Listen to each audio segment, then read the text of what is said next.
Hello दोस्तों, स्वागत है आपका अपने YouTube channel Rohit Goswami law classes में। और आज मैं आपको कराने वाला हूँ मुस्लिम लॉ। आज मुस्लिम लॉ पे क्लास चलेगी और मुस्लिम लॉ यानी जो है सैम हमारा थर्ड। सैम थर्ड है हमारा और ईयर है हमारी सेकंड। कहीं पर ये मुस्लिम लॉ है फर्स्ट सैम में आता है, फर्स्ट सेम में आ जाता है, कहीं पे ये सेकंड सेम में आता है, सेम सेकंड में आता है, कहीं सेम ये थर्ड में आता है। हमें इससे कोई मतलब नहीं है ये सेम फर्स्ट में आता है, सेकंड में आता है, थर्ड में, फोर्थ में, फिफ्थ में, ये एलएलबी के किसी भी सेमेस्टर में आए, इससे हमें कोई मतलब नहीं है। चाहे ये बीए एलएलबी में हो या ये एलएलबी में हो, बीए एलएलबी में हो या एलएलबी में हो, हमारा जो मकसद है, हमारा जो पढ़ाई करने का जो उद्देश्य है, हमारा है मुस्लिम लॉ से, मुस्लिम विधि से। ये किसी भी सेम में हो या किसी भी टाइप में हो, चाहे बीएलएलबी हो या एलएलबी हो। आज आपको कराने वाला हूं बहुत ही इंटरेस्टिंग वीडियो। अब से पहले आपने बहुत किताबें देखी होंगी, एक्ट देखे होंगे, उससे आपने तैयारी की होगी, आपने यूनिक से भी तैयारी की होगी, लेकिन मैं आपके लिए लेके आया हूँ एक बहुत ही जेन्युइन तरीका जिससे आप बहुत ही आसानी से याद करने वाले हो। सबसे पहले मुस्लिम लॉ को पढ़ने से पहले हम जानेंगे मुस्लिम लॉ के बारे में थोड़ा सा।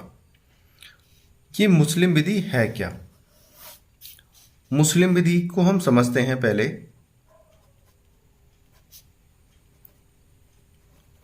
मुस्लिम विधि किसी भारतीय सरकार ने या हमारी संसद सरकार ने नहीं बनाई है। यह एक वर्ग विशेष विधि है, यह एक समुदाय विशेष विधि है, यह एक व्यक्ति विशेष विधि है। जब कोई कानून किसी व्यक्ति पर या किसी एक विशेष समुदाय पर या किसी एक विशेष व्यक्ति पर लगता है या किसी वर्ग पर लगता है तो उसे व्यक्तिगत विधि बोलते हैं, उसे कहते हैं व्यक्तिक विधि, उसे बोलते हैं व्यक्तिक विधि, जिसे हम पर्सनल लॉ भी बोलते हैं। इसका मतलब क्या है? पर्सनल लॉ का मतलब ये जो जैसे पर्सनल लॉ होती है, जैसे हिंदुओं की होती है हिंदू विधि, हिंदुओं की होती है हिंदू विधि, और मुस्लिमों की होती है मुस्लिम विधि।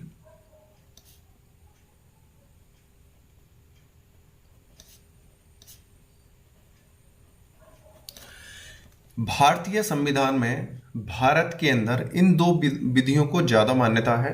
सबसे पहले आती है हिंदू विधि फर्स्ट नंबर पे, और सेकंड नंबर पे आती है मुस्लिम विधि।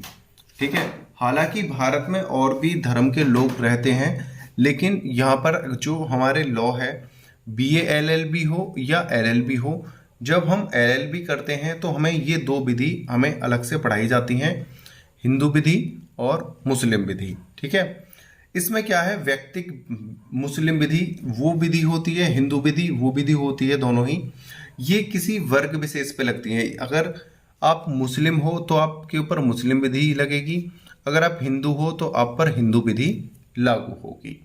अब यहाँ पर हिंदू और मुस्लिम विधि लागू होने से मतलब ये नहीं है कि यहाँ पर हिंदुओं के कानून चलेंगे या मुसलमानों के कानून चलेंगे, नहीं। इसका मतलब है अगर आप हिंदू हो तो आपके रीति रिवाज, जैसे आपके रीति रिवाज हैं, आपके विवाह या आपके विवाह विच्छेद कह लो या तलाक कह लो, तलाक, या आपका जो उत्तराधिकार है, या आपकी वसीयत, या आपके धर्म से जुड़े हुए कोई कार्य है, इनमें मतलब ना तो सरकार का कानून कोई हस्तक्षेप कर सकता है, ना ही एक विधि दूसरे विधि से कोई हस्तक्षेप कर सकती है। रीति रिवाज हैं, इसमें ना तो तुम्हारी आईपीसी आपसे छेड़खानी कर सकती है, ना सीआरपीसी, ना सीपीसी, कोई भी विधि आपसे छेड़खानी नहीं करेगी।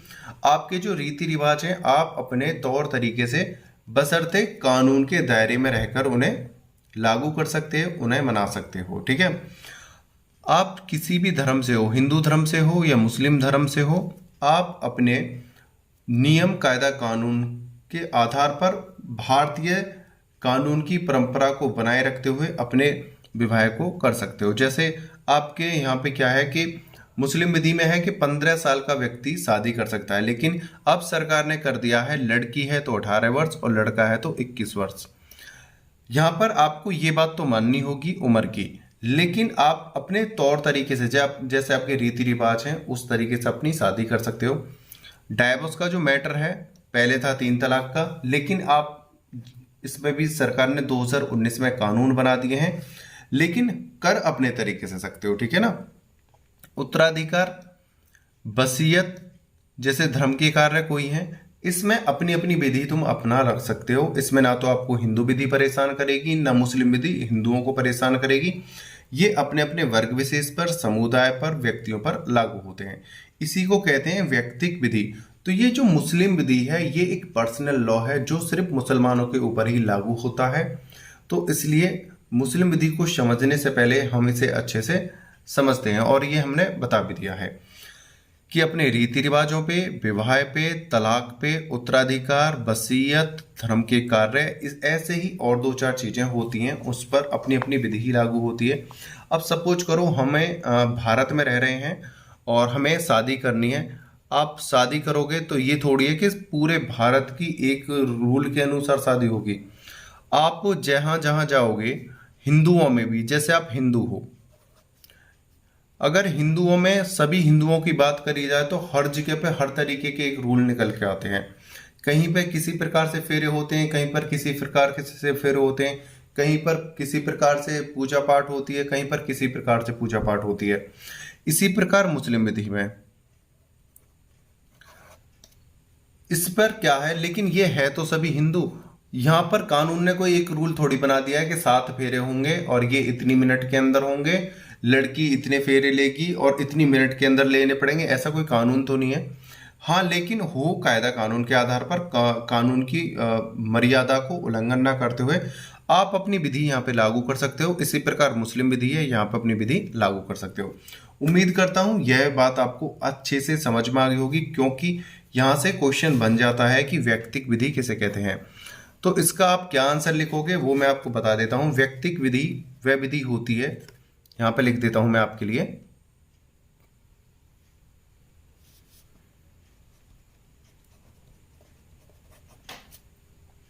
व्यक्तिक विधि वह विधि होती है जो किसी एक व्यक्ति, एक वर्ग या एक समुदाय पर लागू होती है, व्यक्तिक विधि कहलाती है।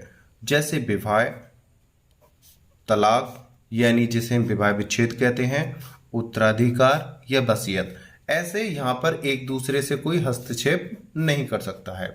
सब अपनी विधि के अनुसार कार्य करेंगे। मुस्लिम विधि है तो मुस्लिम विधि के अनुसार कार्य होंगे, अगर हिंदू विधि है तो हिंदू विधि के अनुसार कार्य होंगे, और इसी को कहते हैं व्यक्तिक विधि, जो किसी एक व्यक्ति, एक समुदाय पर लागू होती है। अब यहाँ पर एक चीज और या देख लेते हैं, व्यक्तिक विधि को हम पारिवारिक भी विधि कहते हैं, पारिवारिक या कुटुंबिक विधि, जिसे हम फैमिली लॉ कहते हैं। ठीक है, इस बात को याद रख लेना। अगर आपका क्वेश्चन बनता है कि पारिवारिक विधि क्या होती है या कुटुंबिक विधि क्या होती है, तो पारिवारिक विधि या कुटुंबिक विधि या फैमिली लॉ, ये तीनों ही हमारे क्या हैं, व्यक्तिक विधि। ठीक है ना, ये तीनों ही, इसी का जो आंसर आप लिखोगे, पारिवारिक विधि क्या होती है, जो किसी एक विशेष वर्ग पे, किसी विशेष समुदाय पर या किसी विशेष वर्ग पर लगती है, वो व्यक्तिक विधि कहलाती है, या पारिवारिक विधि कहलाती है, कुटुंबिक विधि कहलाती है। यहाँ पर आपको सरकार किसी तरह से हस्तक्षेप नहीं करेगी, लेकिन बशर्ते आप कानूनों को ध्यान में रख के कोई कार्य करो। ठीक है, सही है। अब चलते हैं, जो हमारा मेन टॉपिक है उस टॉपिक पे हम बात करते हैं। ये थी थोड़ी सी बेसिक नॉलेज जो मैंने आपको दे दी है। मेन टॉपिक है हमारा, मुस्लिम कौन है, मुस्लिम कौन है। ठीक है, ये है हमारा इम्पोर्टेंट पार्ट। इसको बहुत ही अच्छे से समझते हैं और इसके मैंने सेल्फ नोट्स जो है आपको देने की बनाई हैं और आपको अच्छे से देने की कोशिश करूंगा, समझाने की कोशिश करूंगा। देने का मतलब मैंने सेल्फ नोट्स बनाए हैं, आप देख सकते हो, और मैं चाहता हूं कि आपको बहुत ही अच्छे तरीके से आपकी समझ में आ जाए। और देखते हैं अच्छे से मुस्लिम कौन है। ठीक है, इसे बहुत ही अच्छे से मैंने बनाया है आपके एग्जाम के लिए। ठीक है, आप अपने नोटबुक में अपने नोट्स बनाना स्टार्ट कर दो। और आज से मैंने आपकी मुस्लिम लॉ यानी 3rd सेमेस्टर की तैयारी जो है स्टार्ट कर दी है। ठीक है, चलते हैं मुस्लिम कौन है। सबसे पहले तो ये समझेंगे कि मुस्लिम है कौन। मुस्लिम कौन है? वह प्रत्येक व्यक्ति जो अल्लाह या इस्लाम को मानता है या विश्वास करता है मुस्लिम कहलाता है। वह प्रत्येक व्यक्ति मुसलमान कहलाता है जो अल्लाह को मानता है या इस्लाम को मानता है या विश्वास करता है। जो अल्लाह को मानता है या अल्लाह में विश्वास रखता है वह प्रत्येक व्यक्ति मुसलमान कहलाता है। जो व्यक्ति अल्लाह को नहीं मानता है, जो इस्लाम में विश्वास नहीं करता है, वो व्यक्ति मुसलमान नहीं होता है। ठीक है, प्रत्येक मुस्लिम को यानी इस्लाम धर्म में यानी प्रत्येक मुस्लिम को 2 बातों को मानना अनिवार्य है। इस्लाम धर्म में अगर आप सच्चे मुसलमान हो, आप मुसलमान हो, तो आपको 2 बातों को मानना बहुत ही ज़्यादा ज़रूरी है। अगर आप इन 2 बातों को नहीं मानते हो तो आप मुसलमान कहलाने लायक नहीं हो, ना ही आप मुसलमान हो। वो पहली 2 बातें कौन सी हैं, सुनते हैं। ईश्वर यानी जिसे हम अल्लाह कहते हैं, भगवान कहते हैं, अल्लाह एक है और केवल एक है। यानी जो व्यक्ति यह मानेगा कि ईश्वर एक है और केवल एक है, अल्लाह एक है और केवल एक है, अल्लाह के अलावा कोई और इस दुनिया में नहीं है, वो मुसलमान होगा। ठीक है, दूसरा, मोहम्मद साहब अल्लाह के अंतिम दूत वे संदेशवाहक हैं। यानी जो व्यक्ति यह मानेगा कि मोहम्मद साहब जो अल्लाह थे उनके अंतिम संदेशवाहक थे या अंतिम दूत थे, उनमें विश्वास करेगा। यानी पहला तो अल्लाह को मानने वाला हो और दूसरा ये मानने वाला हो कि मोहम्मद साहब अल्लाह के अंतिम पैगंबर थे या दूत थे। ठीक है, या संदेश वाहक थे, या अल्लाह की जो बातें थी, जो अल्लाह के जो संदेश थे उनको पहुंचाने वाले अंतिम व्यक्ति मोहम्मद साहब थे। ठीक है, इससे समझ सकते हैं। और जो इन बातों को नहीं मानेगा वो मुसलमान कहलाने लायक नहीं है, ना ही वो मुसलमान होगा। आगे समझते हैं। मुस्लिम शब्द की उत्पत्ति इस्लाम शब्द से हुई, जिसका अर्थ है ऐसा व्यक्ति जो इस्लाम में आस्था रखता हो। मुस्लिम शब्द की जो उत्पत्ति हुई है वो इस्लाम शब्द से हुई है, जिसका अर्थ है ऐसा व्यक्ति जो इस्लाम को मानता हो, जो इस्लाम में आस्था रखता हो। ठीक है, मुस्लिम शब्द की उत्पत्ति हुई है इस्लाम से और इस्लाम का अर्थ है जो व्यक्ति अल्लाह में विश्वास रखता हो या अल्लाह में आस्था रखता हो। अब बात करते हैं न्यायालय की। न्यायालय को भी किसी व्यक्ति को मुसलमान मानने के लिए इतना काफी है कि वह अल्लाह को मानता हो और मोहम्मद साहब में विश्वास रखता हो। अब कोर्ट की बात करते हैं, न्यायालय की बात करते हैं। अगर हम कोर्ट में जाते हैं, अगर हम किसी व्यक्ति को यह साबित करते हैं कि ये मुसलमान है या नहीं है, तो कोर्ट में सिर्फ हमें इतना प्रूफ करना है कि ये जो व्यक्ति है, ये सामने वाला जो व्यक्ति है, ये अल्लाह की पूजा करता है, प्रार्थना करता है, अल्लाह को मानता है और मोहम्मद साहब में विश्वास रखता है। अगर कोई व्यक्ति अल्लाह में विश्वास नहीं करता है, मोहम्मद साहब को नहीं मानता है या इस्लाम धर्म में आस्था नहीं रखता है, तो वह व्यक्ति मुसलमान नहीं होगा। न्यायालय का कहना है कि अल्लाह को मानने वाला हो और मोहम्मद साहब में विश्वास रखता हो, तो वो व्यक्ति कोर्ट में मुसलमान साबित हो जाएगा और वो मुसलमान कहलाने लायक है। ठीक है, परंतु इन बातों का पालन न करने वाला व्यक्ति मुसलमान नहीं होगा। ऐसी कौन सी बातें हैं जिनका पालन ना करने पर वो व्यक्ति मुसलमान नहीं कहलाया जाएगा, उस चीज को हम अच्छे से समझते हैं।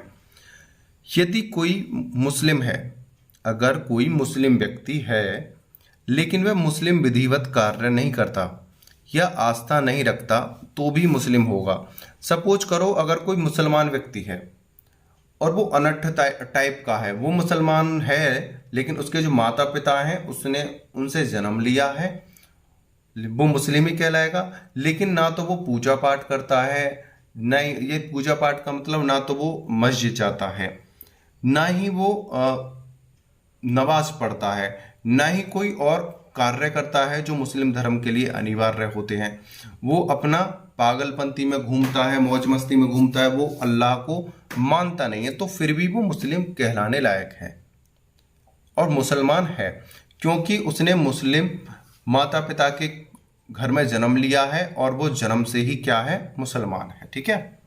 अब दूसरा, यदि कोई मुस्लिम धर्म का सम्मान करता है या आस्था रखता है तो वह मुस्लिम नहीं होगा।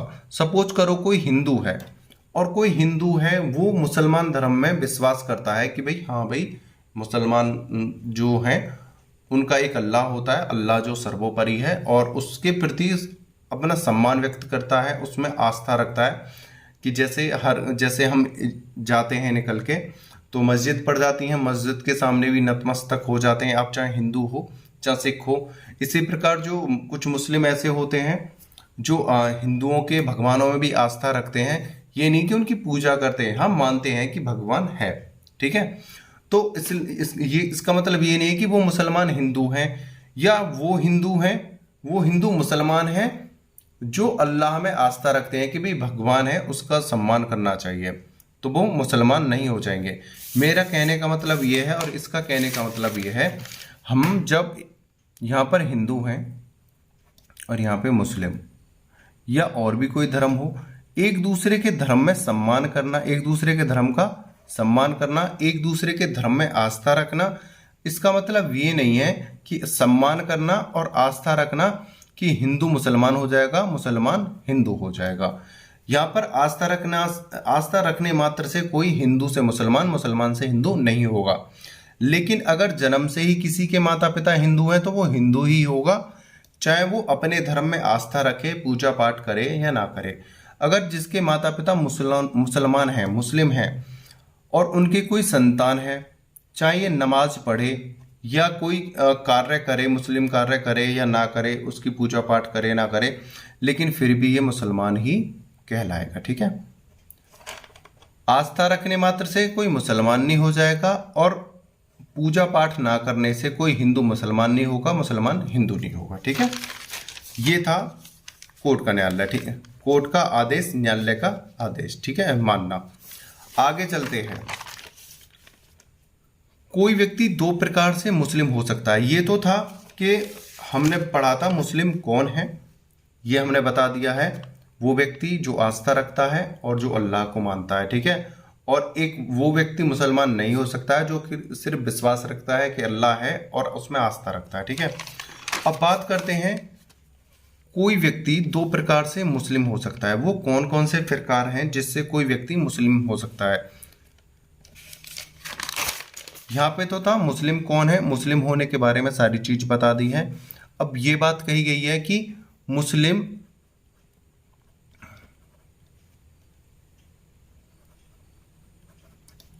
दो प्रकार से हो सकता है। वो कौन कौन से प्रकार हैं? देखो, मुस्लिम कौन है ये पहले जानकारी दे दी है। मुस्लिम कैसे कैसे बन सकते हो वो बताते हैं। एक तो आप जन्म से बन सकते हो, आप जन्म से ही मुस्लिम बन सकते हो। दूसरा, आप धर्म परिवर्तन से मुस्लिम बन सकते हो। अब बात करते हैं जन्म से मुस्लिम यानी जन्मत मुस्लिम, यानी मुस्लिम बाई बर्थ। यानी कि आप एक तो मुस्लिम जब बन सकते हो जब आपका जन्म किसी मुस्लिम परिवार में ही होता हो। ठीक है। जैसे जन्म के समय माता पिता दोनों मुस्लिम हो। ठीक है। आप तब मुस्लिम हो सकते हो। माता पिता अलग अलग हैं, यानी एक माता पिता अलग अलग हैं लेकिन संतान का जिस धर्म का, यहाँ पे धर्म के लिख लो, धर्म के द्वारा पालन पोषण हुआ है वह धर्म माना जाएगा। इस बात को मैं आपको समझाता हूं अच्छे से। यानी कि एक तो व्यक्ति मुस्लिम जब बन सकता है जब उसके माता या पिता दोनों ही मुस्लिम हो, तब उनकी जो संतान होगी वो मुस्लिम होगी। ठीक है। एक व्यक्ति मुस्लिम तब बन सकता है कि माँ जो हो माता मुस्लिम है और पिता जो है हिंदू है। ठीक है, या यहां पे मान लो माता हिंदू है और पिता जो है मुस्लिम है। यहां पे देख समझते हैं, या तो माता मतलब दोनों माता या पिता अलग अलग हों, माता मुस्लिम है और पिता हिंदू है, माता हिंदू है पिता मुस्लिम है, दोनों अलग अलग हों, लेकिन इन दोनों से उत्पन्न संतान, जैसे इनकी संतान है और इनकी संतान है, माता पिता किसी भी धर्म से रहे हो कोई मतलब नहीं है, लेकिन जो इनकी संतान है जिस धर्म के आधार पर इनका पालन पोषण होगा उसी धर्म की ये संतान कहलाई जाएगी। जैसे मुस्लिम लड़की ने हिंदू लड़के से शादी करी और जो उसका लड़की संतान है उसका जो पालन पोषण है वो एक हिंदू की तरह हुआ है। माँ बेशक मुस्लिम है, हिंदू की तरह हुआ है, तो वो लड़का मुस्लिम कहलाया जाएगा। अगर यहाँ पे माता हिंदू है पिता मुस्लिम है, या माता इनमें आपस में कोई भी एक दूसरा चेंज हो, लेकिन यहाँ पर बात कही गई है कि जिस धर्म के आधार पर उस बच्चे का पालन पोषण होगा उस बच्चे का वही धर्म होगा। क्योंकि बच्चे के जन्म के समय बच्चे को नहीं पता है मेरे माता पिता हिंदू हैं या मुसलमान हैं, लेकिन उसका जो पालन पोषण है जिस धर्म के आधार पर होगा वह व्यक्ति उसी धर्म का माना जाएगा। चाहे उसके माता पिता हिंदू मुसलमान हो या माँ हिंदू हो या पिता हिंदू हो, दोनों में से कोई भी एक दूसरे में मिक्स हो, उससे कोई फर्क नहीं पड़ेगा, बशर्ते कि उसका पालन पोषण जिस धर्म के आधार पर हुआ है उस धर्म का माना जाएगा। ठीक है, अब बात करते हैं सह-परिवर्तन मुस्लिम, कन्वर्टेड मुस्लिम। कन्वर्टेड होता है किसी को बदलना, किसी को चेंज करना। जो व्यक्ति वयस्क यानी 18 वर्ष का है तथा स्वस्थ मस्तिष्क है, वह उसने पुराने धर्म को छोड़कर मुस्लिम बन सकता है। वह अपने पुराने धर्म को छोड़कर मुस्लिम बन सकता है। अब यहां पर बात कही गई है कि सह परिवर्तन द्वारा मुस्लिम यानी कन्वर्टेड मुस्लिम। मुस्लिम दो प्रकार से हो सकते हैं, या तो जन्म से ही मुस्लिम हो या बदलकर मुस्लिम हो। बदलकर मुस्लिम कौन हो सकता है? अगर कोई व्यक्ति 18 वर्ष की आयु पूरी कर चुका है और वो उसकी सोचने की और समझने की जो क्षमता है वो सही है, उसका जो दिमाग है वो बिल्कुल स्वस्थ है, वो किसी प्रकार से किसी रोग से ग्रस्त नहीं है, उसे जो निर्णय ले रहा है उसको समझने की अच्छी क्षमता है, तो वो व्यक्ति अपना धर्म परिवर्तन कर सकता है, अपने धर्म को छोड़ सकता है। ठीक है, सह-परिवर्तन मुस्लिम बनने के 2 नियम। अगर कोई व्यक्ति 18 वर्ष का हो चुका है और उसका जो दिमाग है स्वस्थ है, बिल्कुल सही जो उसके साथ हो रहा है या जो वो कर रहा है उसके बारे में वो सब नॉलेज रखता है, तो वो व्यक्ति 2 प्रकार से मुस्लिम बन सकता है। किस प्रकार से? या तो घोषणा द्वारा, वो व्यक्ति यह कह दे कि आज के बाद में हिंदू धर्म को छोड़कर या मैं किसी अन्य धर्म को, ईसाई धर्म को छोड़कर या सिख धर्म को छोड़कर, बौद्ध धर्म को छोड़कर आज से मैं मुसलमान धर्म का पालन करूंगा और आज से मैं मुसलमान रीति रिवाज अपनाऊंगा और मैं आज से मुसलमान हूं। या तो वो घोषणा द्वारा मुसलमान हो सकता है, या दूसरा तरीका है मस्जिद में इमाम द्वारा कलमा पढ़कर वो कहे कि मैं मुसलमान बनना चाहता हूं, और जो मुस्लिम इमाम जो होते हैं मस्जिद में उसे ले जाएं और उससे कलमा पढ़वाएं, उसके द्वारा मुसलमान हो सकता है। इन 2 तरीके के अलावा कोई व्यक्ति मुसलमान नहीं हो सकता है, सिर्फ सह परिवर्तन मुस्लिम यानी कन्वर्टेड 2 तरीके से हो सकता है। ठीक है, कन्वर्टेड 2 तरीके से हो सकता है, एक तो घोषणा द्वारा और एक मस्जिद में इमाम के द्वारा कलमा पढ़कर। ठीक है, अब यहां पर एक बात समझ लो, कोई व्यक्ति 2 प्रकार से मुस्लिम हो सकता है, जन्म से या धर्म परिवर्तन से। जन्म से वो हो सकता है या तो जन्म के समय माता पिता एक हों, मुसलमानी हो, या माता या पिता में से कोई एक अलग अलग हो, दोनों ही अलग अलग हो, एक माता मुस्लिम पिता हिंदू हो, लेकिन उसका जो पालन पोषण है जिस धर्म के आधार पर होगा वो उस धर्म का कहला जाएगा। सह परिवर्तन में 18 वर्ष की आयु होनी चाहिए और उसका जो स्वस्थ दिमाग है वो सही होना चाहिए। या तो वो घोषणा के द्वारा हो सकता है या मस्जिद में इमाम के द्वारा कलमा पढ़कर हो सकता है। इन तरीकों से आप मुसलमान हो सकते हो। लेकिन यहाँ पर एक चीज और कही गई है मुस्लिम विधि में, उस चीज को हम और समझ लेते हैं। सपरिवर्तन दुराशयपूर्ण, सपरिवर्तन दुराशयपूर्ण, मैलेफाइड, इस चीज को हम समझते हैं।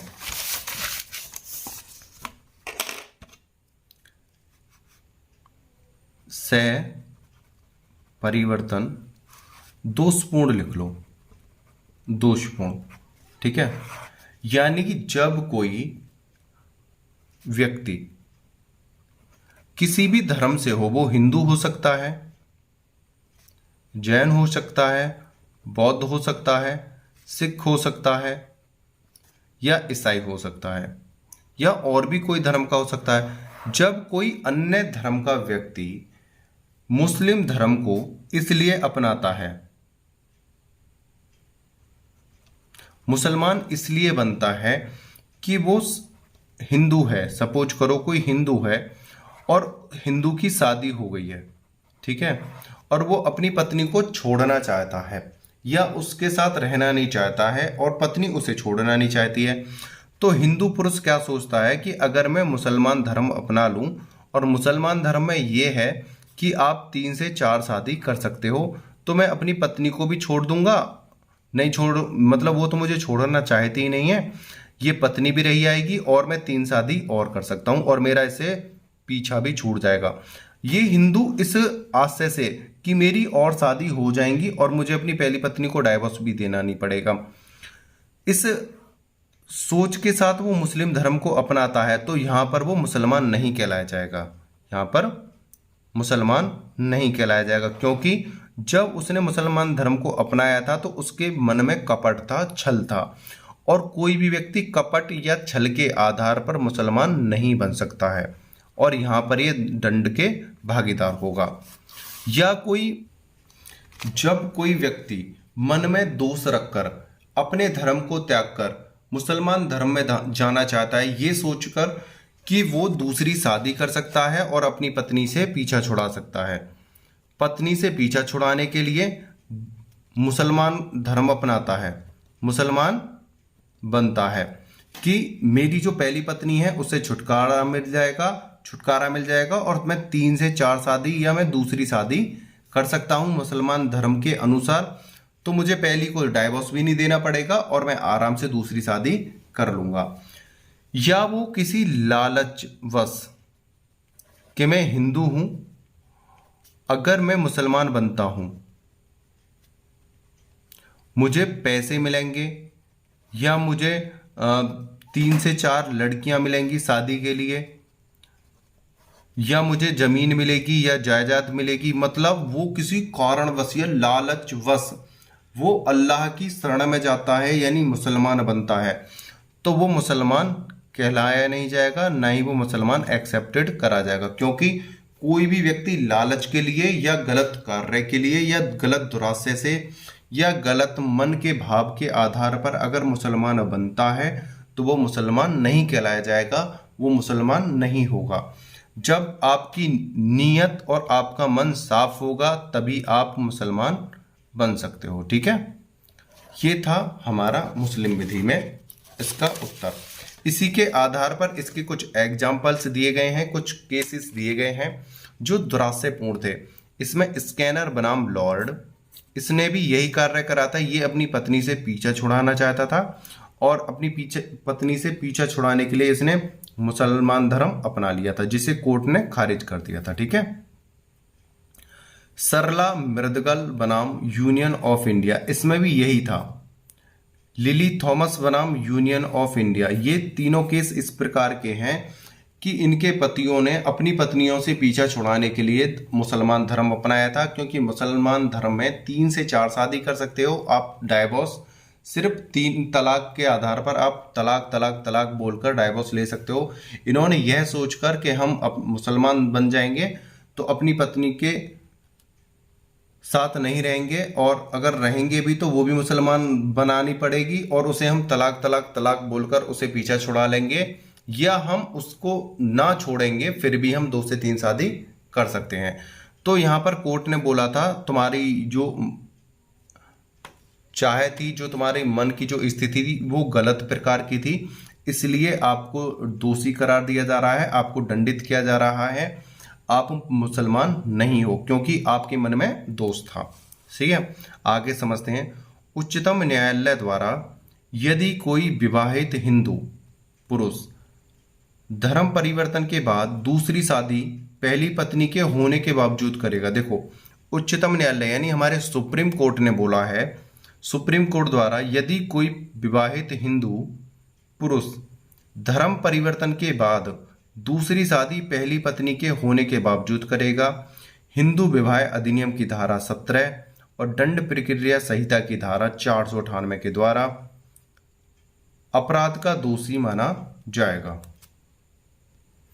यहाँ पे है हल्की सी मिस्टेक, इसे 498 लिख गया है, ये बाई मिस्टेक, इसे करेंगे हम 494। ठीक है,